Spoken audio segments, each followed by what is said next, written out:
Tinting your brow hairs without affecting your brow tattoo. Let me show you how to do it quickly.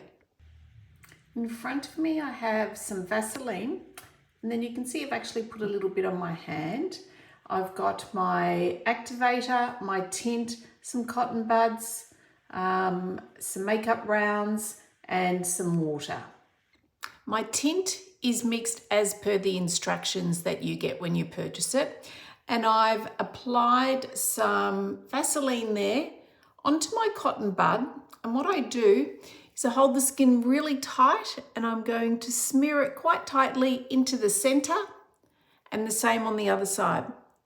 This is actually going to stop the tint from taking to the tattoo. Now the really easy bit. It's my tint, I just made it up on a card. I'm going to get some on the end of a cotton swab or micro brush, and then all I do is I'm going to pick up those hairs and I'm just colouring the surface hairs. I'm just looking in the mirror so I can see what I'm doing. So I'm not actually touching the tattoo, the skin, I'm just picking up those hairs. And I'm coming,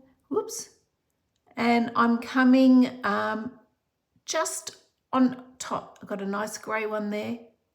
So I really don't want to touch that tattoo. If I touch that tattoo, I'm going to change the colour, the shape of it.